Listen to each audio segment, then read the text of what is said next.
Leo kama alivyotuambia katika utangulizi baba paroko wetu, tunaadhimisha Dominika ya pili ya Pasaka, ambayo mama kanisa tangu mwaka 2000, mwaka wa jubilei kuu, alitualika, alitufundisha, alituelekeza kuadhimisha huruma ya Mungu katika Dominika hii ya pili ya Pasaka. Kwa nini?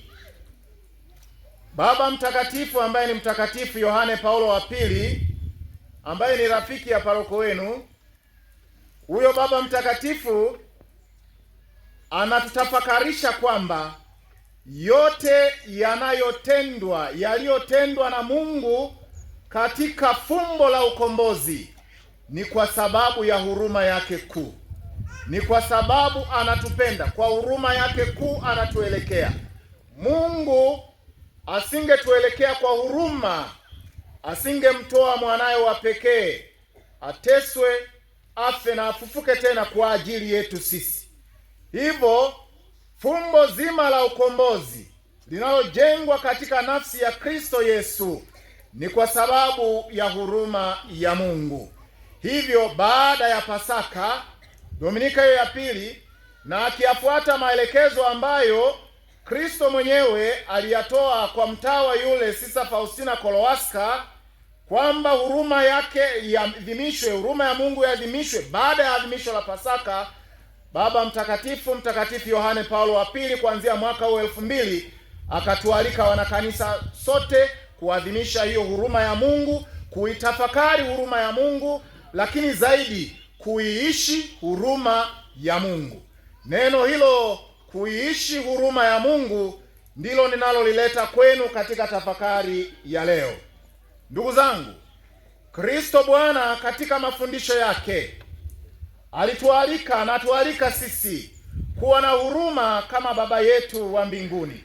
Hilo twasoma katika Injili ya Mtakatifu Luka sura ya 6 aya ya 26. Iweni na huruma kama Baba yenu wa mbinguni alivyo na huruma. Ni mwaliko wa kimungu, ni mwaliko wa Kristo.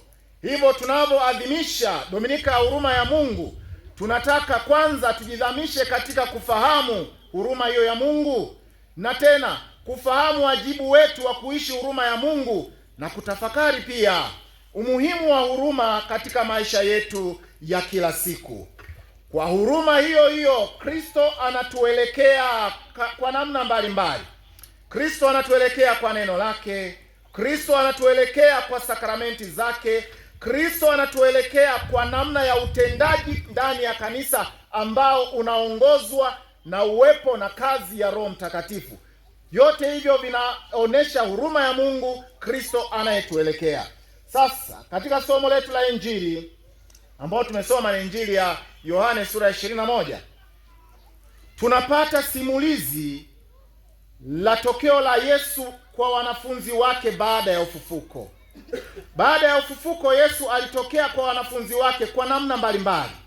Sasa hapa tunajikita kwa wanafunzi wake hawa wathenashara hawa. Amejitokeza kwa mara ya kwanza, na ukisoma kwa macho ya ndani hapa kadiri ya mwenjili Yohane, ufufuko na Pentekoste ni siku moja. Siku ya kwanza ya juma huyu Yesu anajidhihirisha kwa hawa wanafunzi wake. Anapojidhihirisha kwa wanafunzi wake, anawapa zawadi, na zawadi ya kwanza anayoitoa hiyo siku ya kwanza ya juma, zawadi ya kwanza ya Kristo mfufuka ni amani. Anawaambia hawa, amani iwe kwenu. Na baada ya zawadi hiyo ya amani, anawapa zawadi ya pili kubwa ya Roho Mtakatifu. Pokeeni Roho Mtakatifu. Na baada ya zawadi hiyo anawapa utume wa kuondolea dhambi. Natoka nje ya somo hapo. Sasa katika kadiri ya katekisimu yetu na mafundisho ya imani ya ndani, ndiko kuwekwa kwa sakramenti ya kitubio. Anawapa hawa mitume, baada ya kupewa nguvu ya Roho Mtakatifu, anawapa uweza wa kuondolea dhambi, kusamehe dhambi. Wowote mtakao waondolea wameondolewa, na mtakao wafungia wamefungiwa. Hivyo wanapata hayo: kwanza, zawadi ya amani; pili, Roho Mtakatifu; tatu, wanapewa utume; na mwishoni sasa kwa njia ya Tomaso ambaye kwanza hakuwepo, lakini siku ya 8 Yesu anafika tena. Hiyo sio siku ya kwanza ya juma tena, ni siku ya 8. Yesu anafika tena ndani ya chumba, milango imefungwa, wamejifungia hawa kwa hofu ya Wayahudi. Tomaso naye yumo, anaitwa sasa Tomaso. Tomaso, wewe ulisema utaamini mpaka ukiweka mikono yako, vidole vyako kwenye kovu za misumari. Njoo sasa, nimefika, weka ili wewe unaamini. Unafikiri Tomaso alifanya habari hizo? Aliweka mikono kwenye makovu, vidole vyake kwenye makovu ya Yesu. Hapo ndipo Tomaso sasa anamuungama Kristo kama Bwana na Mungu. Anapiga magoti, anasema Bwana wangu na Mungu wangu. Kristo baada ya ufufuko anaungamwa kama Bwana na Mungu kwa kinywa cha Tomaso. Ni ungamo la kwanza la mitume kwa Yesu mfufuka, Kristo kama Bwana na Mungu. Hapo sasa wanaimarishwa katika imani, wanaendelea na utume. Ndugu zangu, hawa ndugu zetu kwa nini walijifungia? Wamejifungia ndani ya chumba kwa hofu ya Wayahudi. Wanaogopa nini? Yale yote yaliyopita wakati wa kuteswa kwa Bwana wetu Yesu Kristo yaliwajaza hofu mitume. Kibinadamu walijaa hofu, wanashindwa kutoka na kutenda hata lile waliloagizwa, wanashindwa kuyakumbuka mafundisho yake, wanaogopwa nao huenda wakatendewa vile vile. Wanajifungia ndani kwa hofu, wanashindwa kutimiza wajibu kwa sababu ya hofu, wanajifungia ndani. Yesu anawafuata huko huko ndani, na neno linakazia hapa, milango ikiwa imefungwa, anawafuata huko huko ndani, awaimarishe, awaondoe hofu, awape amani, awape nguvu ya Roho Mtakatifu, awatume tena. Kristo anawaondoa katika hofu yao, akiwajaza amani. Sasa kwa nguvu ya Roho Mtakatifu wakafanye kazi. Ndugu zangu, sisi leo katika Dominika hii ya huruma ya Mungu tunataka tuwe wajumbe wa huruma ya Mungu, na ndio ujumbe wa Baba Mtakatifu Leo wa 14 aliyoutoa jana jioni. Jana kumekuwa na mkesha wa sala wa Baba Mtakatifu Leo wa 14 wa kuombea amani. Kabla ya kuanza mikesha alitoka nje pale kanisa kuu, kanisa la Mtakatifu Petro Vatican.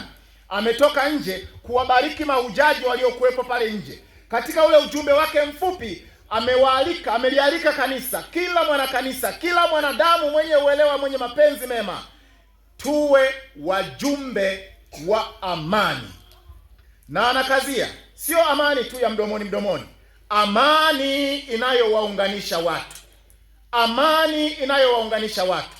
Sasa amani anayosema hiyo ndio amani ya Yesu Kristo, sio amani tu za mezani, sio amani tu za kushikana mikono. Amani ya Yesu Kristo ile anayoisema katika Injili ya Yohane sura ya 14 mstari wa 27, amani ni wapayo mimi, sio kama wapavyo ulimwengu. Amani nitoayo mimi sio kama ile utoayo ulimwengu. Na anasema msiwe na woga katika mstari ule.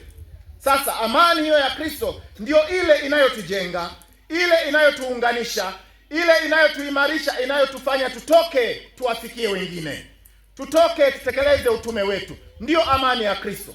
Amani ya Kristo inamtuma mwamini kutekeleza wajibu, kufanya wajibu, na sio tu kufunika mafaili, kufanya wajibu fulani. Na wajibu huo ndio wajibu wa huruma, wajibu wa upendo, wajibu wa huduma.